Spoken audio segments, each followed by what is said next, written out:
South Winneshiek School District will have a bond issue referendum coming up on November 4th for a renovation and expansion project at the high school. And here to discuss the project with us is South Winneshiek Superintendent Kris Einck. And Kris, first of all, the big picture question, why is this expansion and renovation project needed?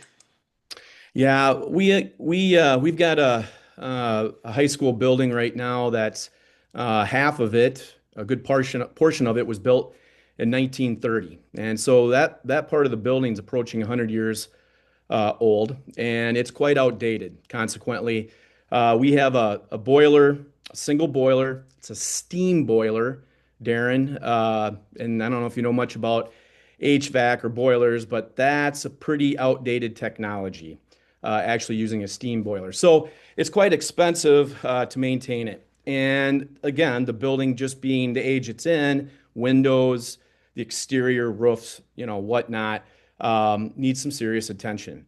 And it's to the point where we really need to address this moving forward, regardless, honestly, of how the bond referendum ends up. We have to do something. So I think it's really important for the public to know that regardless, something has to happen. And then just the space and being efficient, being a 21st century learning environment, having collaboration areas. I mean, things have changed from the educational standpoint from 1930 to 2025. And so we need a space, obviously, that's going to help our kids and benefit our kids and maximize the opportunities and resources. And therefore, that's why we need to move forward. The district had a bond issue referendum in 2021 that would have built a new high school on the NICC campus. She got over 50% that time, but fell short of the 60% supermajority needed. Take us through the district's process from that vote to this issue that you're putting before voters now. Absolutely. So, yeah, first of all, we were really excited. We did get a majority. We didn't get the necessary supermajority, but we did get a majority. And the plan was always to go right back out, Darren. The problem was, if you recall, that was November of 21, and by that new year, 22, the economy, specifically the interest rates, had increased significantly. So at that time, general obligation bonds, the interest rates on general obligation bonds were at an all-time low, historic low. You're talking 1.5 to 1.75% interest rate. Okay. They skyrocketed. So what was a $19.1 million project in 2021, in November of 2021, by January, February of 22, had moved up to a $23 million project.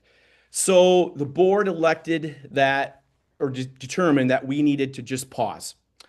We knew we were going to do something. That was never a question, but we're going to pause and kind of regroup. But the board gave me specifically two objectives. Okay. One, get our tax rate down. Because at that time, our tax rate was 1251. All right. Our tax rate this year, and it's set, is 1233. And we'll talk about that later. But the first objective, get the tax rate down. Second objective, put away money. Get money in our cash reserves. So when we go back out to the voters and ask for help, that we can say, hey, we've been doing our due diligence. We've lowered the tax rate, which is going to help lower the amount of money we're asking to levy. And we've got some cash reserves set aside to also help offset the cost. Okay. So those were the big things that they wanted to do at that point. Then it was timing. Then it was just a matter of timing and trying to determine our best path forward. So if you go back to 21, we were looking at putting a brand new high school out on the NICC campus, which was really a great idea, a great concept. But unfortunately, our bonding capacity, because of the interest rates, we can't do that now. There was no path forward to build a brand new high school. So then we had to determine, okay, how we move forward. Do we go buy land, try to chunk this out, buy the land, wait a few years, put up part of the building, wait a few years, finish it out? And I just didn't think that was reasonable. And I didn't think that was what was best for our kids. So, something what was really important to the board and to the district was listen to the voters. Back in 21, we needed to listen to what they were telling us. We got a majority of 51%, but there were people that had very valid concerns. Okay. One of those concerns was what's going to happen to the existing building. What are you going to do with it? Is it just going to sit there? We've all been through communities. You go through, they've got an old school sitting there. It's deteriorating. It looks terrible. And we don't want to have that happen. All right. So that was something we really wanted to take in consideration. So I presented to the board, well, what if we stayed in our current footprint? Okay. But I also knew if I presented that idea to the board, I had to show that, hey, we've got the real estate to do this, right? If we tear off the old half of the building, the 1930s portion, is there enough space there to do what we need to do? And there was. I presented the idea to the board. I showed them that we had the real estate, quote unquote, and I asked for authority to go out and work with an architect and bring a concept to the board. And that all happened this past spring. So I know it's a long time. I mean, it's 4 years, but it just took time to develop this, to get the money put away, to get our tax rate down, and then to come up with a plan that also provided us what we needed. So that's kind of from November of 21 to September of 2025. That's the backstory. When it comes to the specifics of the plan itself and what it's going to involve from a facility standpoint, how'd you come up with the idea of what this plan will all entail? Yeah, well, we knew there were things that we had to have, right? We knew that we needed probably 4 to 5 classrooms. We needed a new, nice main entrance. We wanted a space that the community could use, that we could use for events. And we wanted something that would be kind of a commons area, cafeteria, right off a nice big competition gym, because we needed another gym. We have one gym. Well, we have one gym at the high school. We have one gym in Austin. Those gyms are used constantly. So we really needed another gym. We needed some more locker rooms, a weight room, another wrestling room. Right now, we have one tiny wrestling room, and we actually rent some space off campus for another wrestling area. So there were things, and just the fact that we wanted to make our building more efficient and obviously make it a 21st century learning environment, making an area that's collaboration can happen.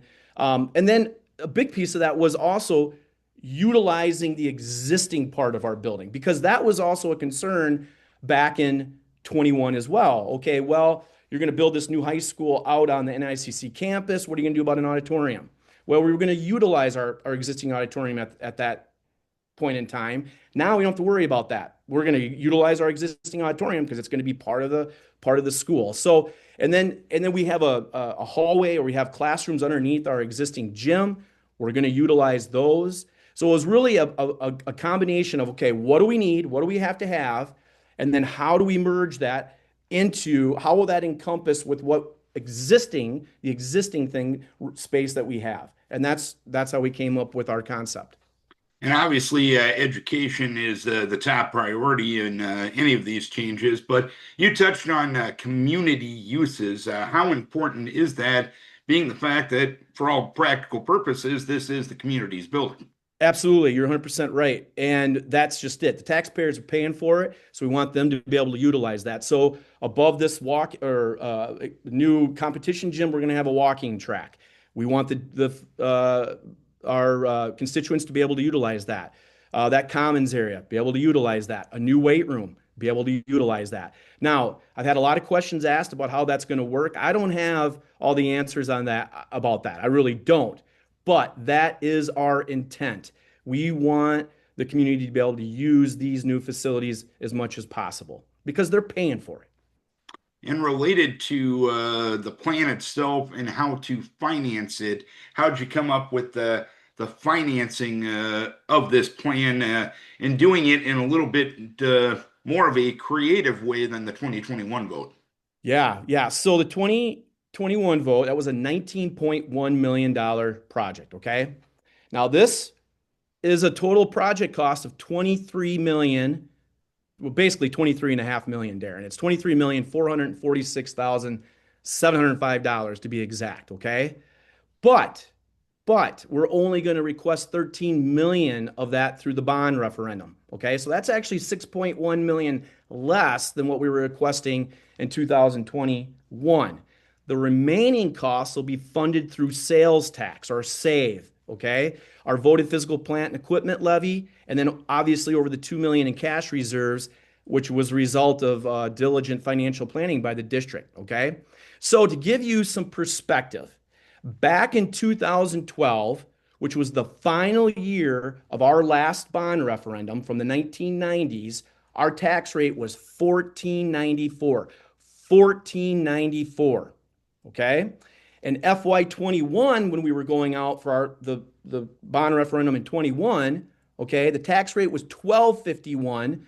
The proposed 19.1 million bond would have raised it to 1499.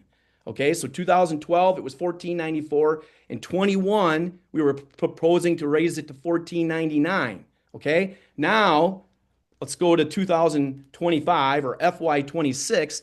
The district is requesting authority to levy a tax increase not to exceed 270 per thousand taxable valuation. Okay, so that's going to raise our tax rate to 1503. 1503, which is 9 cents more than the 2012 rate and just 4 cents more than the projected 2020 rate if the bond referendum would have passed. Okay, so that's where the other part of our planning came into play is okay, 19.1 million. You know, obviously we didn't get that passed. There was concern about that cost. How can we lower that? And how can we use dollars already being generated? So those save dollars, those sales tax dollars, we're getting them no matter what. Our physical plant and equipment levy, we're getting them no matter what.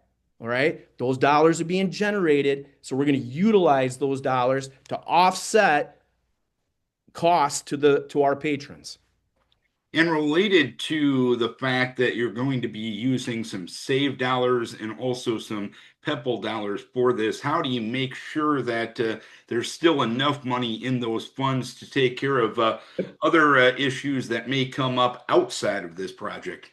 Yep. And that's where we work closely with our financing consultants and we make sure that we factor in reoccurring costs. So, you know, software, having to buy a bus or having to technology, replace a boiler, all those type of things we factor in to make sure we have enough money that we can pay for those, even though we're going to have some additional costs with the bond referendum. And I think something else that's a very, very, very important to note, because I've heard this before, is okay, now you're going to go out, you're going to add on to the school, renovate, you're going to have this bond referendum, and all your money is going to be tied up in this project, and you're not going to have money to pay your teachers anymore. That's absolutely false. That's absolutely false, because we're going to all of the dollars that go towards salaries come out of the general fund. All right, the general fund. The general fund is not helping with this project whatsoever. And if you remember a few years ago, it might have been, I think it was another interview, and it might have been with my other district, Howard Wynn, and I talked about the different silos of money. I don't know if you remember that, Darren. Yes. But we talked about how currently Southwind's tax rate for FY26 is set at 1233, and there's different silos that make up that 1233. So in other words, your general fund, okay? So Southwind's general fund, out of that 1233, $10.39 go to the general fund. And remember, a majority of those expenses coming out of the general fund are salaries, our staff salaries, okay, which will not get touched, okay? Then you have the physical plant and equipment levy. Right now, 60 cents out of that 1233 goes to our physical plant and equipment levy. Then you have the management fund, okay? The management fund helps pay for property insurance and workers' comp, early retirement incentives, those type of things. And $1.34 goes towards that 1233 out of the management fund. Okay, there's other silos. You've got debt service. Well, we don't have any debt service. We haven't had any debt service since well, it would have been 2012 when we had our last bond referendum. Now, if the bond referendum passes on November 4th, We will have debt service in that silo. Okay, you have your save, but the save is not a property tax. It's important people understand save is a sales tax. Okay, so that does not affect our 1233 tax rate. Then you have your student activity funds. That's funded through your activity gate or your fees. Okay, the booster club helps with our activity funds. And then you have your food and nutrition account silo, but that's pretty much federal dollars and it's your lunch tickets. Okay. So those are the different silos or pots of money that create or contribute to your overall tax rate. And related to save dollars, I'm assuming using save dollars for a project like this fits within the district's revenue purpose statement too, Yep. correct? And that's a great question. And we had to actually a few years approve our revenue purpose statement, and that's part of it. Absolutely. Good point, Darren. And you talked about if this bond issue doesn't pass, you're still going to have to replace that boiler at the high school. How would you go about doing that if this bond issue doesn't pass?